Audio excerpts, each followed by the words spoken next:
Alright, hello guys, welcome to another tutorial video. And I guess it's been a little while. I was on vacation and I had a couple posts scheduled, so it wasn't necessarily barren, the Patreon that is. And then I just got sick right as I came back, and that was really frustrating and very annoying. So I'm still a little bit sick. I'm sort of at the tail end of the illness, I guess. So I might have a coughing fit, but hopefully I'll edit that out if it happens. In this video, I wanted to build on a previous drapery tutorial, which was primarily about drawing drapery, and this one is going to be about painting it. And I want to distinguish the painting, let's say, into two wholes, into two parts. One of them is going to be about shape, and that's going to come after. And I'll talk about how it might actually, to a certain extent, sometimes be more practical to paint shape when you're working with drapery rather than just drawing it or outlining it. But the first part is going to be about rendering or about light, and also partially about shape as well, because you can't really completely separate and distinguish the two altogether. But what I have prepared are a couple drawings, and this is essentially what I talked about in the first video. I've talked about the actual form and sort of the form manipulation that goes into building the structure for folds. And so what you have here is, as I described, a cylinder that tapers, so it becomes more like a bit of a cone shape. Not necessarily completely, but it generally does taper this way. A fold does, and then it also bends, so it curves in certain ways, and that can be a C curve or it can be an S curve as well sometimes. And then also, it's not necessarily as if it completely harshly kind of wedges into the rest of the fabric form, but rather it kind of merges. So there's a transition, like a gradient. And this red line, of course, is a cross contour describing the form. And so you might often get this kind of a cone overlapping the rest of the form. But what I want to talk about here is what happens when you light this. So I'll put like a cap to it, I guess, like this, and I'll do a multiply layer, and I'll just light this and show you sort of what I consider to be the most important elements to watch out for, and sort of also the visual impression that most often appears, the kind of edge effect that happens. So first of all, you will get, of course, a form shadow, and it will cast the cylinder will cast a shadow as well. This is generally what happens. Now, this is a cutout, so within the context of actual clothing, it's going to look a little bit different, and that's the shape part that I'll talk about. But right now, we have just a shape. And when I paint, and you'll see this when I put the process at the end of this video, when I actually paint, this is how I start. Is I don't think about edge. I don't really think about rendering either. I just think about very simply shapes, and that's why I start this way as well. It's very pared down, and it allows you to place your shapes much more easily if you're not like overwhelmed with small like modeling factors. But now that I have the shape, sort of the second thing that happens as I give this more specificity and more definition is that I accentuate, and this is the main sort of point that I want to get across, is that I accentuate the edge difference between the soft form shadow and the hard cast shadow. Now, you might notice as well that this applies primarily and most obviously in direct light. So if you have a type of a sunlight or a light bulb, something that's decently directional and harsh, you will get this effect. Also, this is an over-exaggeration of the effect just to show the principle, but very often the actual distinction between the edges will not be so obvious. So sometimes with a softer light source, the cast shadow might become softer as well, but generally if you have this relationship of soft versus hard, you start to, right off the bat, as you're transitioning just from shape into rendering, at this stage you're already getting a form effect. And this is true, this idea of soft and hard edges when you're rendering form is very important and very true when it comes to any subject that you're working on. So let's say in like portraiture, for example, if you have a face like this, and let's say this is the nose, this is the mouth. If I'm lighting this, as soon as I get, say something like this is the pattern. And it might actually be entirely black and it still works. It doesn't even have to be a very believable or reasonable value structure or value range. But as soon as I get a decently soft edge here and a very soft edge here for a softer form, as well as a hard edge maintained for the cast shadow, this becomes, it reads in the viewer's mind as form, as light on form, even though it's very pared down and very simple. There's no actual rendering going on necessarily. It's just a relationship of edges, and that's very telling and very important. And what it tells us essentially is that at the root of understanding or perceiving form is edge. There's shape and then there's edge on top of that. And again, soft edge generally being applied to form shadows that are actually on the structure, and then hard edge being applied to cast shadows. And so this is what you get, but of course this is not rendered yet. There's no value transitions or any range. There's nothing actually going on in the shadow or in the light. So what I want to do now is actually just kind of render this a little bit more and give it some specificity. So what happens in the light is, of course, as your planes start facing more and more away from the light, they become darker. That's quite obvious. So you might get a bit of a transition here.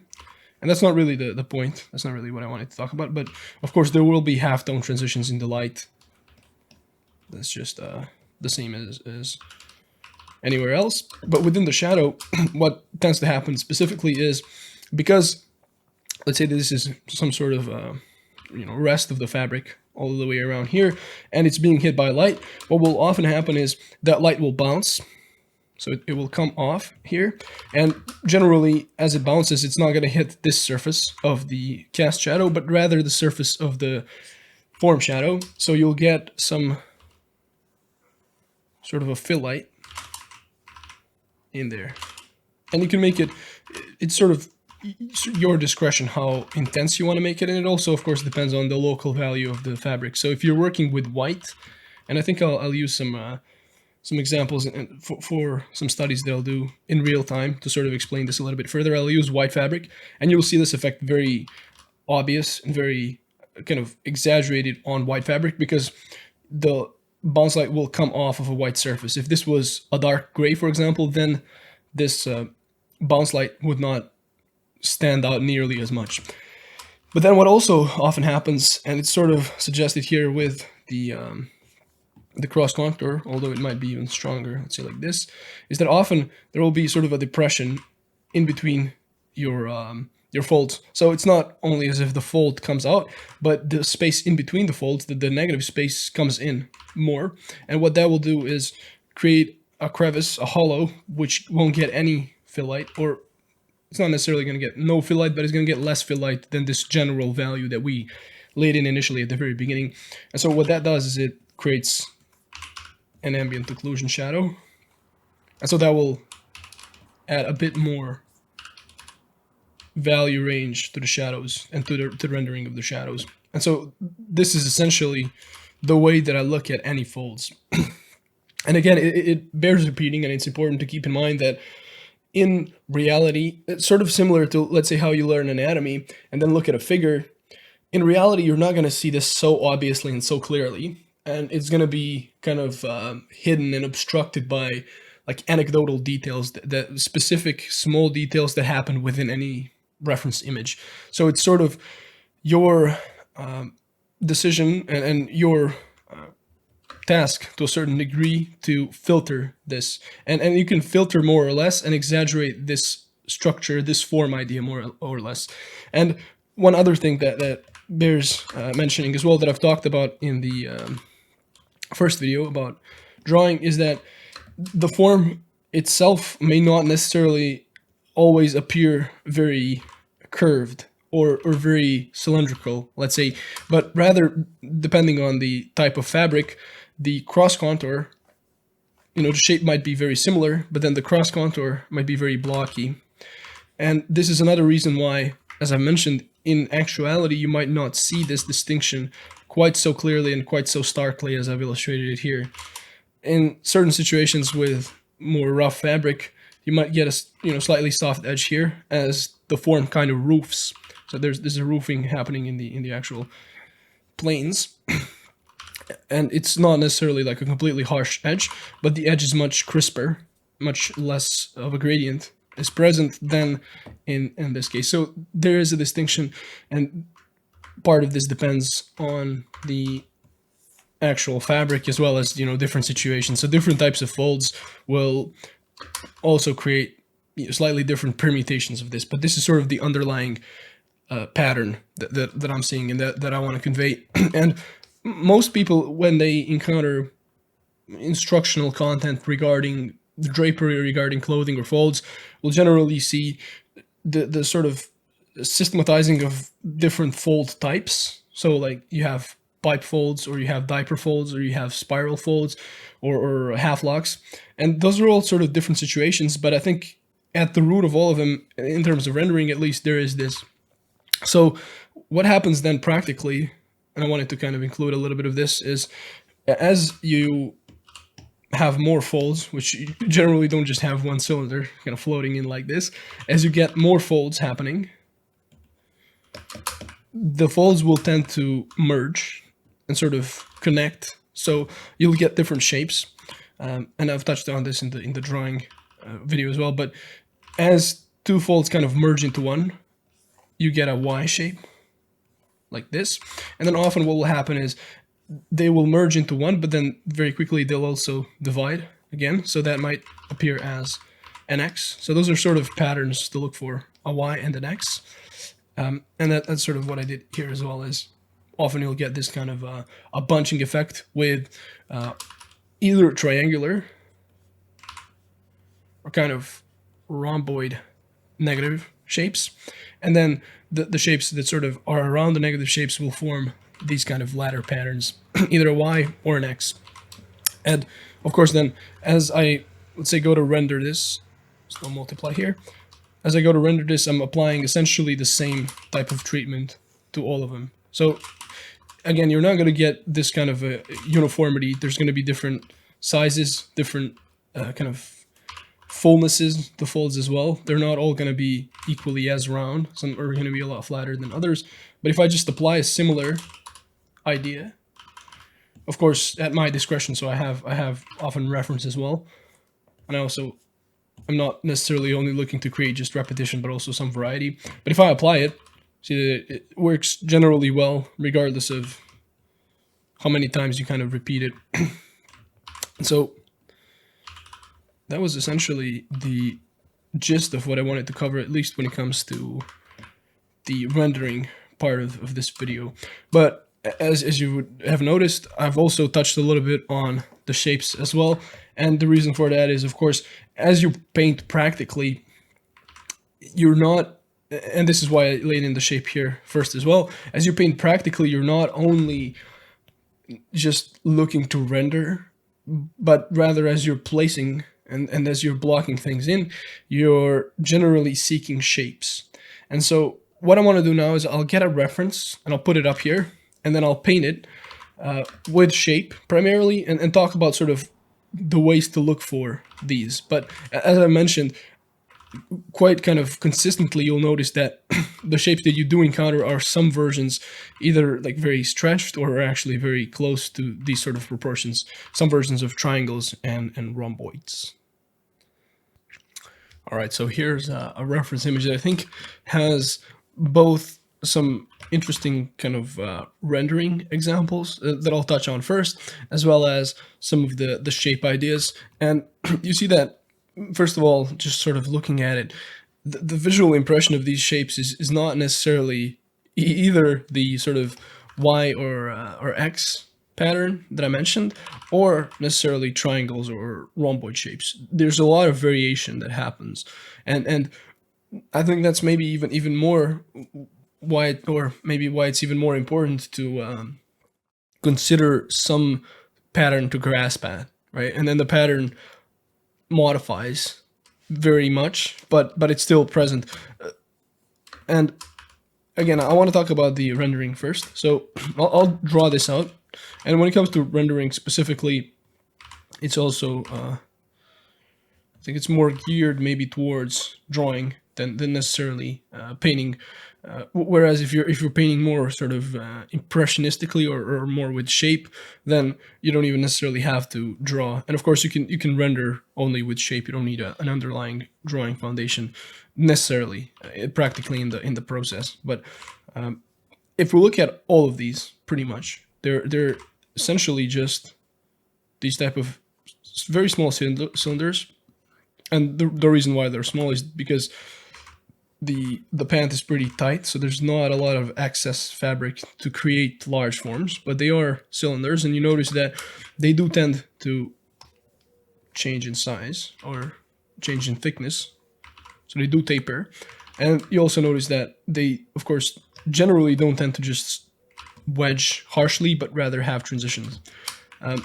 And in this particular area, the cylinders, if we start them from here, let's say, there's essentially a split happening.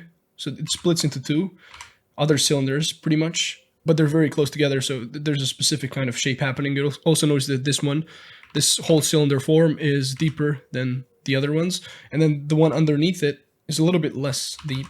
So it's still pretty round, but less so. And then some of these other ones actually become decently flat. So, and they appear because of compression. And that's another thing that I talked about in the first video. But at a certain point, once the folds are flat enough or shallow enough, you can say, they almost become like planes more so. So the cylindrical nature of them as they flatten often is kind of lost, at least superficially. You don't necessarily see it so much. And so you might just see sort of a small value change that looks more like a plane break than necessarily a cylinder, but they are modified cylinders at the root of them. And as I mentioned previously as well, you can always get variations of sort of blockiness, so they could get some roofing happening.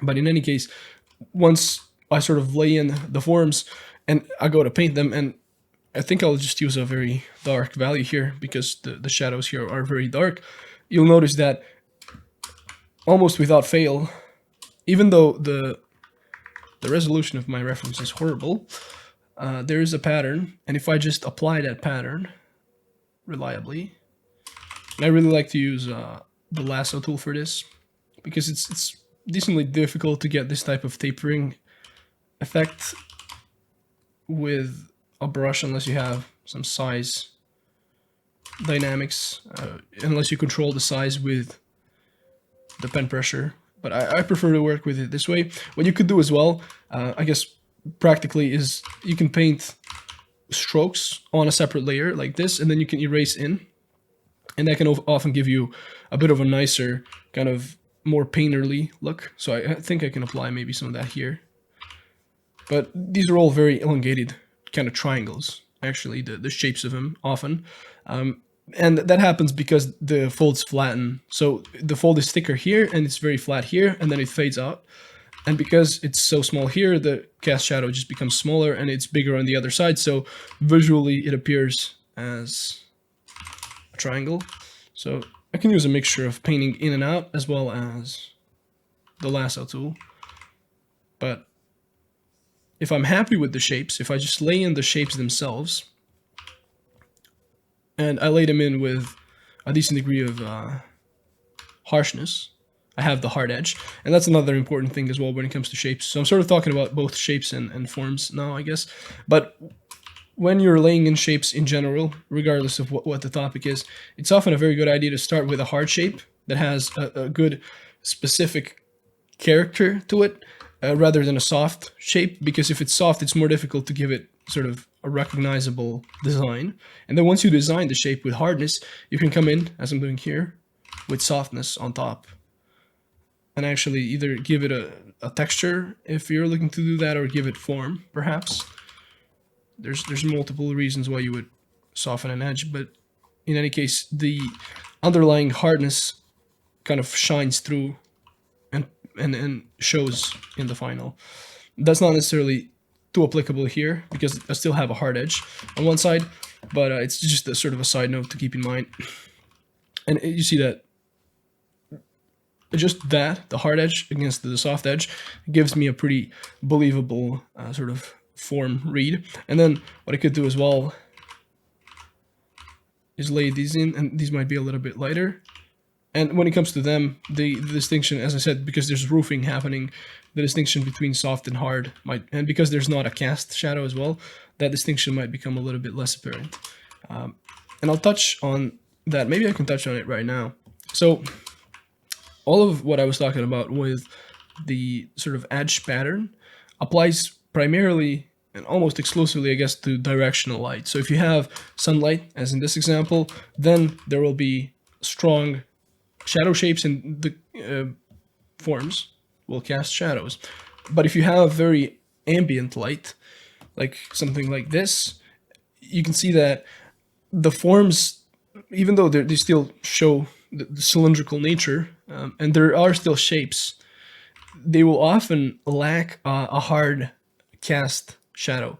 And because of that, you will often then not see this pattern, at least not so obviously. Interestingly though, especially let's say if you look at some parts of this reference, you still get a harder edge on one side and then a softer on the other. And this depends on the material as well. So in this case, because the material is more rough and kind of breaks more, there's a hard edge and then a soft transition. And that also happens here as well. So I think that works really well with our pattern recognition. Whereas on this side, it's not so apparent. This edge is very soft. And what you could do then in order to filter this image and make it stronger is you would make this a little bit more firm and then this a little bit more soft. But going back to sort of the main point here, which was the other leg.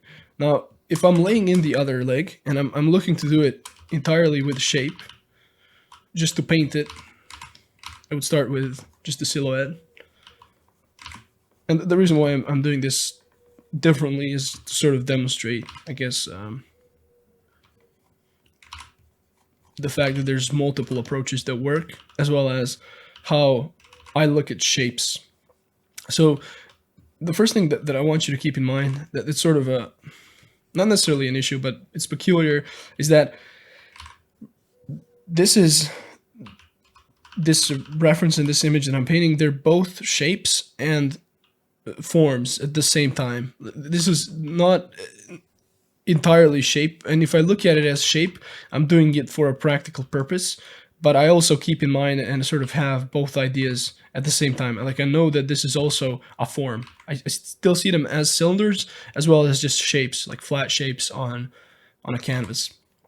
So let's do another layer here for the shadows, and then what I would do, because I'm more sort of drawing inclined, is I'd probably start with some type of a line to begin with usually, but I'll just start with shape and paint them in as triangles. So this is kind of conforming to our Y idea. And if you look at a lot of these, actually, if you look at just sort of the way that they're connecting, this is essentially a Y. So it's one fold, comes around, splits into two, and then the two kind of connect into two other ones, so you get a rhomboid form there.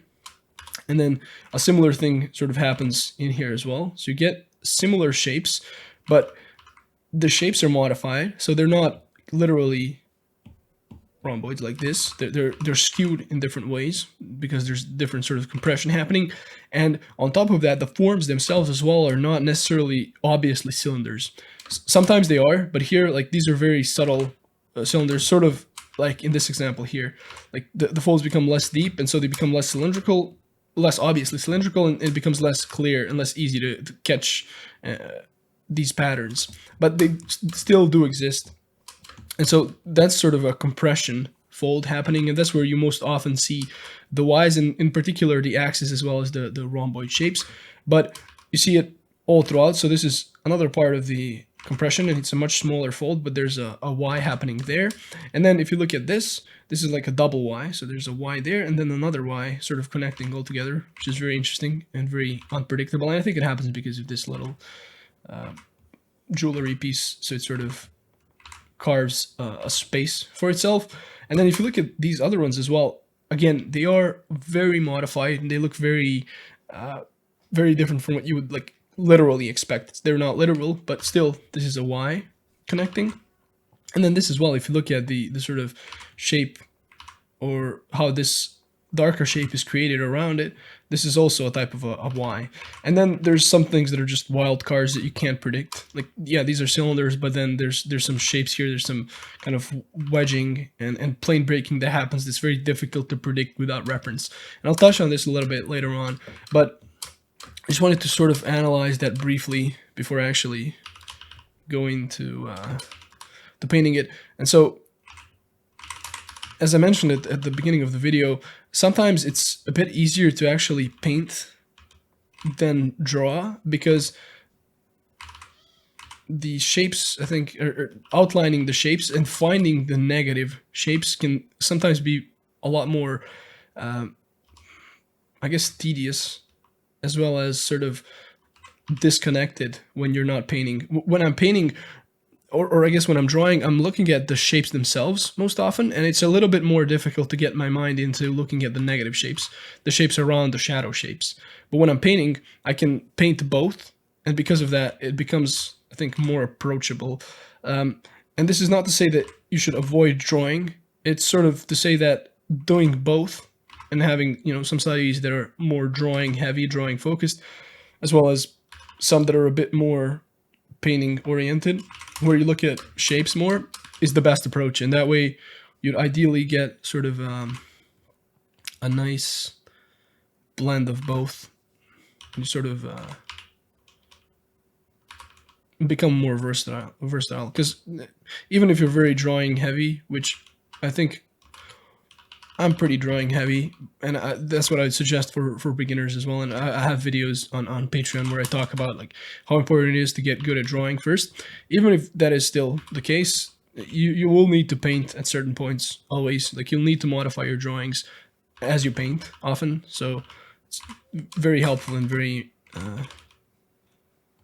important to be able to do both at the same time. So if I paint these as triangles and I keep that in mind, as well as if I look at the negative shapes as on top of the positive ones, so I'm not only judging the dark shapes that I'm adding, but I'm also looking at the light ones that connect them, I'll have a bit of an easier time. So this is definitely an approach. And then, as I said, even if you do start not from this kind of a drawing heavy, structure form heavy approach, but rather from shape heavy, you can still get your rendering, of course, to work just as well. So if I go in and do the exact same thing that I did up here, which is just add softness to certain areas, as well as maybe emphasize hardness if necessary in certain areas as well. And to add the softness, I'm just using a smudge. You can use whatever. You can paint it in as well. That might be a little bit better in terms of brushwork. But if I do that, and I can still modify my shapes as I go, of course, I'll still get a decently believable form read, even without any rendering at all. So still, there's not any halftone happening. I'm not adding lights or even like bigger transitions. So for example, here there would be a big plane change, so I darken that, I darken this a little bit more, and let's start actually building this up. But the initial big read, big edge read, can be, of course, achieved regardless of whether you start with painting or you start with drawing, or in other words, whether you start with form or you start with shape. So let's just add this guy here. Notice that, again, sometimes I'm using the lasso, sometimes I'm using the brush. Sometimes it's also kind of arbitrary. But I thought it might be interesting to, instead of just talking, especially in these sort of pretty abstract terms that you don't literally see in reference, I thought it would be interesting and helpful to see me do some analysis of this in real time and show you how I think about it. And I think actually I want to just do another one real quick, and then I'll touch on the planes. And I think I can touch on the planes already because this one is very kind of plane heavy. So what will often happen, apart from your cylinders, is once you get into smaller folds, you'll notice that they become more like planar, and depending on what kind of fabric you're looking at, you'll also have sort of a similar effect. So for example, here, as these flatten out, they're no longer cylinders. You can't necessarily say that. They become more like planes. And I think what is important there is also just to work with shape, essentially. So if I go to paint this, if I go to paint these shapes, I'm looking or go to paint these folds, let's say I'm looking at the shapes first. So I'm not going in to add transition necessarily. Now the shapes themselves, because they're smaller form changes, they will inevitably be less value contrasty. So the value will be closer, and therefore the shape will stand out less. So I'm not going to use this dark of a value for this shape here, but I am painting it as a shape first. And that way I have shape design again. I have some solidity and some structure to this. And I can then later, once I have my shapes in, and those shapes can be very, very close in value, so I can do even something this light. Once I do have my shapes in, I can start adding transitions. And when it comes to the transitions as well, you'll notice that often there's a softness and a hardness on the other side. So I think that's generally the most important thing to keep in mind when it comes to rendering these smaller areas, is the value will change because it's now a halftone rather than an actual shadow. But regardless, the shape design principle of starting with something concrete and then softening it up later as you render, it stays the same.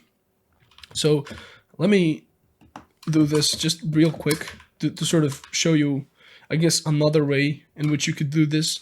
And let's see, I'll do it here.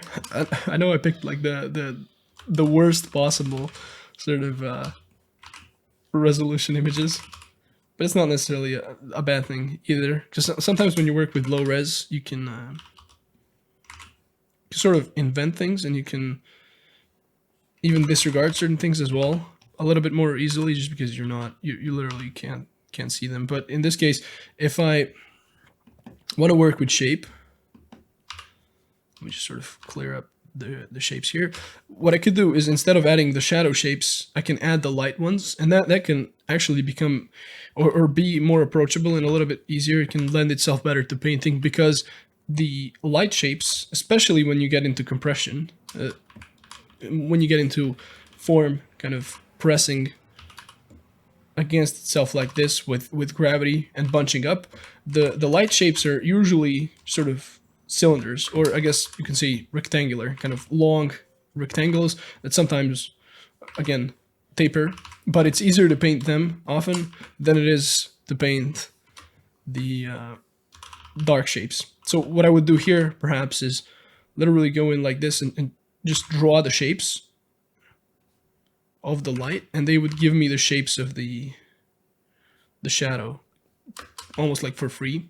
And as I paint, of course, I'll make mistakes, so this is not necessarily good proportion. There's a little bit more space up here probably.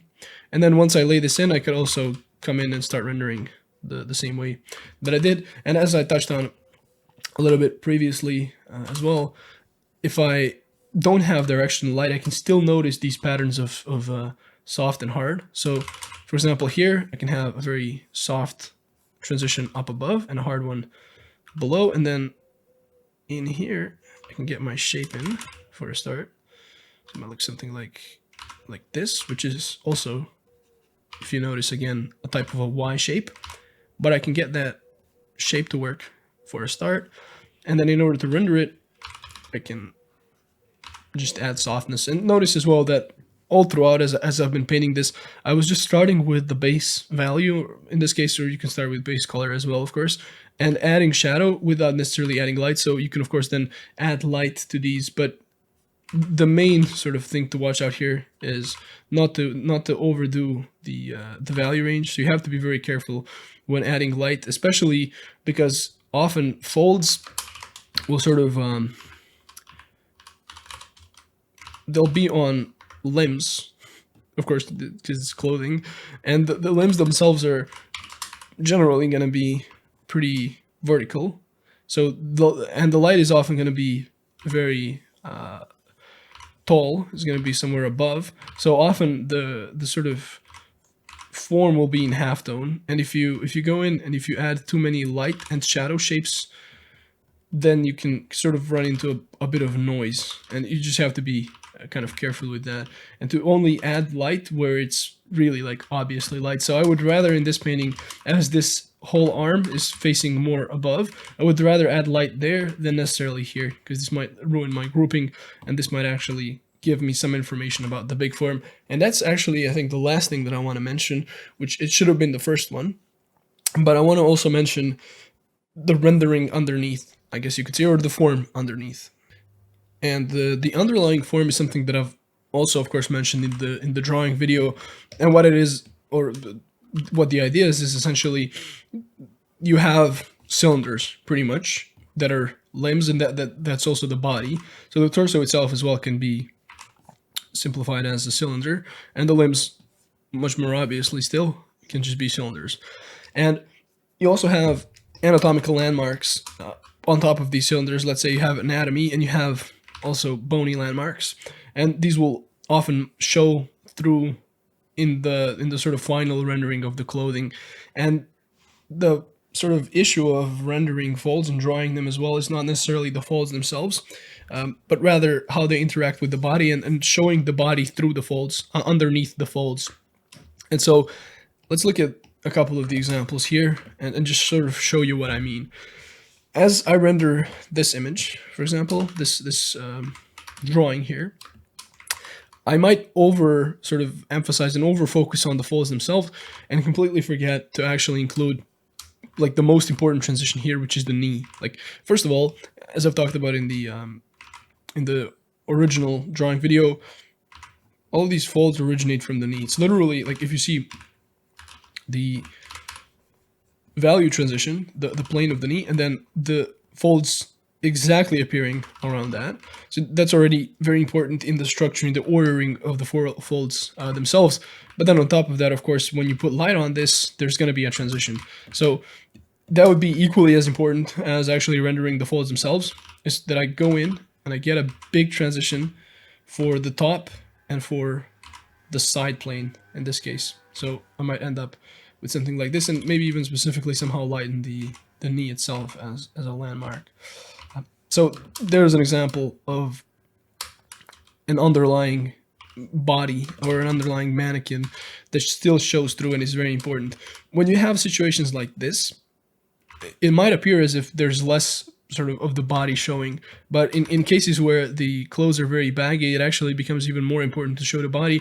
And generally the way that works, the way that you can do that is just by getting a bit of a transition. So bit of a darkening around, depending on where the light is coming from. So if the light is coming a little bit from the top left, in this case, it could darken this, and that implies a cylinder beneath this whole thing. And then, of course, on top of the folds, as there's big bunching happening, you just have to be careful about big transitions. So if this is even slightly round like this, you can see that the top is a bit lighter than the bottom here. So what I would do in this case is just get a bit of darkening happening around here. It's very subtle, but the big transitions, even if they're subtle, are recognized by the viewer and help a lot in the showing of form. And then I might get a bit of light up here as well. In this case, if you look at the this form as well, but maybe more obviously here, if you look at the sleeve, it's essentially initially at least rendered as a cylinder. So where's my drawing? It's got a transition here and a transition here, and you can see that actually, and they're very subtle, and the value change is pretty small as well, but that's the start of it. And then you can actually go in and start adding your fold shapes, right? But without that transition, it will just feel like a flat sheet, and it's not at the root of it. It's not the sort of nature, the reality of this form is less about the folds and more about the big form, which is rounded. And in most cases, it will be rounded in one direction like that, or in multiple directions as it bends around. But it's very important. I probably should have included it at the very beginning of the video, but at least I touched on it here. And so I think that's about everything that I want to talk about live here, I guess. If you guys have any questions, any thoughts, really anything at all regarding this, you can just feel free to leave them in the comments about the theory. But what I want to do now is I have, I don't know, like probably 5 or 6 process videos from just me doing studies. And some of them have a bit of a different approach to them. So I'll maybe talk through a couple of them and then put a couple of them just as process, because that might be interesting to look at and interesting to see, and hopefully I'll find the references for all of them as well. So I'll include that in the video also. But yeah, that's everything for this live portion. So I guess I'll see you in a moment in the process. All right, jumping right into the processes here. Some of these are from quite a while ago, from back before I went on vacation. The first one definitely is, and I want to sort of preface this. First of all, I sped these up 12 times, so they're going by pretty quick.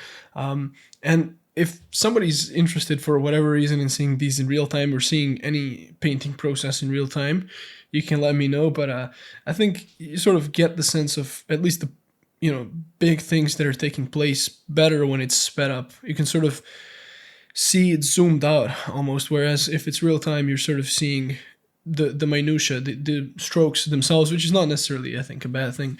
But first of all of these, I think, to a higher or a lesser degree, begin with painting, or begin with drawing and then get into painting. So I never go straight into painting. I always draw first. And you see here, for example, I have a pretty specific drawing to begin with. And what I'm doing is essentially what I had shown in the video, in the actual kind of tutorial part, even though this was done way before it. And I'm painting with the lasso tool, and I'm literally just starting with flat shapes first, and I'm actually adding color variety very soon, very quickly. And you can relate this to what I was talking about at the very beginning of the tutorial, where I talked about how essentially you have a shape and then you get softness to that shape, or to the edge of that shape on one side, specifically the form shadow, and then you get variety of bounce light and occlusion shadow within that shape. And what I'm doing here is a bit of an inversion of that, or sort of less strictly that, because I'm starting with a shape, I'm not softening it, and I'm actually adding that variety beforehand. And you'll notice that I do the softening right around the very end, and that's what gives it the sort of pop and that read, and that's what sort of makes it feel like rendered. But even as just shapes with hard edges, it still functions well enough, I think. And I think this is a good illustration of that. And in certain instances, I'll actually just kind of run out of time or run out of patience, I guess, and just not actually add the softer edges, and it still functions. But the portions that I do decide to render always get that soft form edge, and that's always what pops them out. And so I guess to a certain degree in this sort of a process, a big part of it is just having patience when you're blocking in the shapes, when you actually lay them in, because it almost feels like a coloring book. Like the initial part, at least, is very, I wouldn't say formulaic, but it can become a little bit tedious. So you start with the big shapes, of course, first. You start with the drawing, actually even before that. So you lay in all the proportions and all the forms. And then you start with the big, like broad, overall, general shadow shape. And then you can carve in and out of that. And that makes it a little bit more dynamic, and it makes it a little bit more certain that you won't just like detail, but mess up the shapes. So you're not wasting time. I noticed as well that I didn't actually add any local colors. Like I didn't add the skin color or the black belt until pretty late on. But I think this study in particular is a pretty good illustration of starting with flat shape and then adding shadow variety. And it's in big part because there's so much shadow. And later on, there's going to be a study with even more shadow. But this one is a black and white one. And this one has a bit of a rougher drawing to begin with, I think. And it's also quicker. The first one was like an hour, and this one is about 45 minutes, I believe. But even if the drawing is a little bit less clean, perhaps, and a bit more rough, it still has like all the elements to begin with that I need.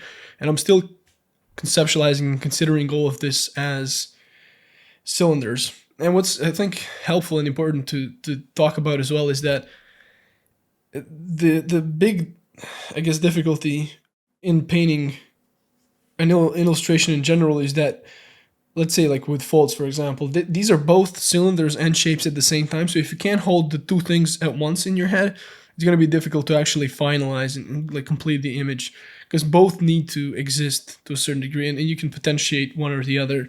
But that's sort of the difficulty. And then in order to make it a little bit easier, you can sort of separate them. So of course, as you block in, it's going to be more about shape, and then as you render, you can think about the form a little bit more. What I do here, as opposed to the previous process, is I actually lay in the shadow shapes and some of the halftones in the line art on the same layer, whereas previously I had the line art and then I had a separate layer. It was a normal layer actually that had the shadows in.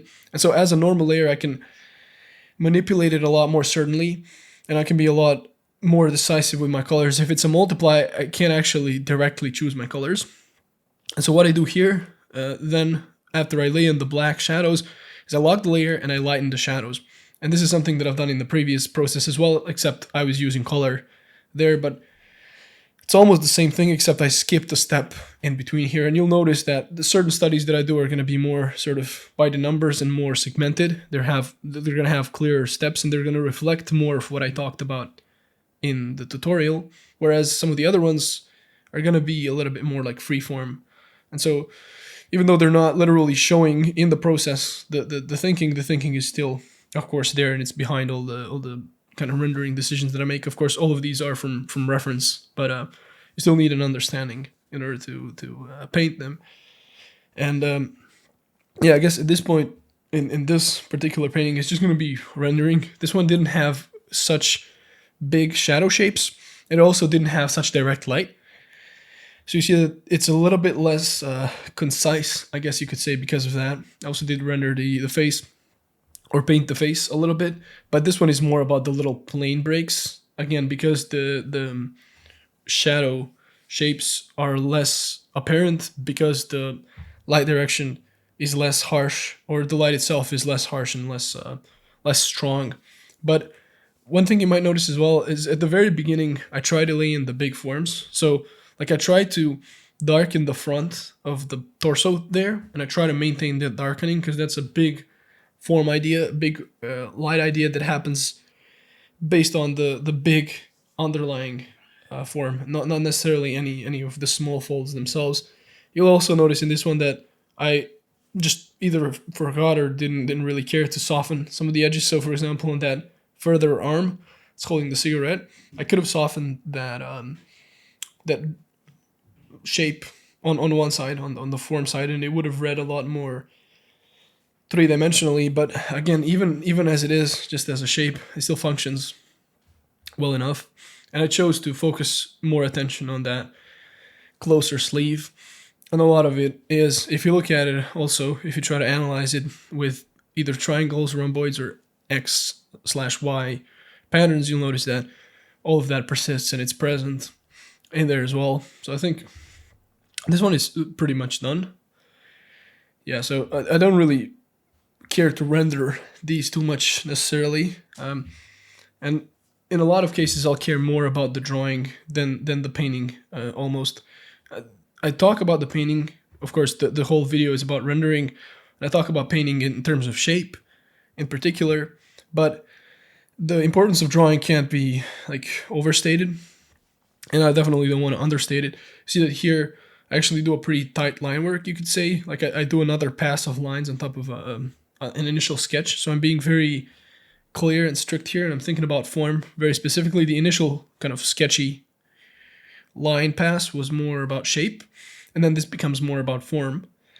And then when I paint, it's going to be mostly about bounce light. So it's an even more extreme example than the first painting that I'd done, where in this case, almost all of the image is going to be in shadow. So it's going to be interesting. It's going to, I think a lot of it going to be about planes as well, because of the nature of the fabric. But I think that's about all the commentary that I wanted to give here. I wanted to give just a bit of insight on how I think about these, what I think is important maybe, and also how they repeat, because essentially they are very similar at their core. And you'll notice that some of the principles that I talked about show through in these, even if the process is a little bit more freeform. So I think I'm going to leave you off with that. And I think I'll just go away. I'll just go away, and then I'll come back on the final little process video because I want to touch on that a little bit, and it has some specific things that I want to mention.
All right, I'm back again, as promised, and this is the last, like the most recent study that I've done. I think I did this one yesterday actually, and I just want to touch on it a little bit. First of all, the drawing itself, the sketch is quite rough as compared to some of the other ones, especially like the first one or the other kimono painting.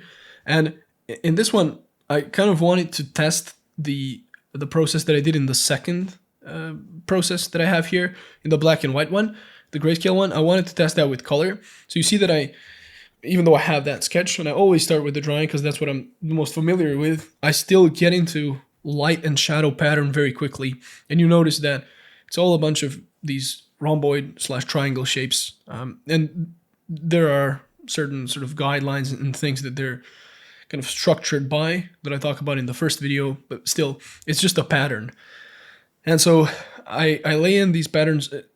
I again mix either brushwork or just a lasso tool, and I sometimes add that softness in pretty quickly. I also don't really care about the separation of objects necessarily, so the bottom edge of that shoe doesn't really matter to me. It's just one shadow shapes, and even though the local colors are very different, I'm not concerned with them either quite yet. I'm using black just because it's the most convenient, because I can quickly use a shortcut to get that color. But now I actually start painting, and so I have another layer now underneath everything that's gonna be the actual local colors. And already as it is, I quite like the where this is going. What's interesting as well is that the shirt has this white red pattern, and I really enjoy how I painted that. Actually, I quite like it. But at this point, see that I'm coloring the blacks, and I'm doing it based on the local color. So of course I'm going lighter where there's light, and I'm leaving the shadows in the dark part of the pant, the pant leg. I'm leaving that entirely black, and I'm also adding variety. So for example, with the lighter pant leg, I'm adding a much lighter value below as that surface faces the floor, so there's a lot more bounce light. But I still have these separate layers, so I still have, you can see the line art layer at that point, and then I just merge it. And I already added a little bit of variation, so I already added some distinction between the light and the red parts in the shadows of the shirt. But you see that even at this very rough stage, the pattern of light and shadow and some of the edge quality as well holds this together. So I don't need to necessarily render too much. It's about, I think this image in particular is about sort of the visual impression more so than necessarily like rendering. And I think I hit a pretty nice sort of middle spot between the two. And so for the next one, I might return to more like strict standard drawing, or I might take this idea a little bit further. But I like to get a little bit of variety happening when I paint, so I don't always approach things the same. And having multiple approaches will, as you work on your actual art, as you invent, it will sort of help get something very interesting that's in between, and it will also often speed up your process. But yeah, that's about everything that I wanted to touch on here. I just quite like this this painting, even though it's very rough, and I think it was like 40 minutes. But yeah, thank you very much for watching the video. Thank you very much for supporting me on Patreon. If you have any questions, thoughts, comments, whatever, feel free to leave them. And yeah, if you have any suggestions for future videos as well, don't hesitate about that either. And I guess I'll see you in the next video where I'm not sick. I'm hopefully not going to be sick, and I'll make a video more quickly. See you guys.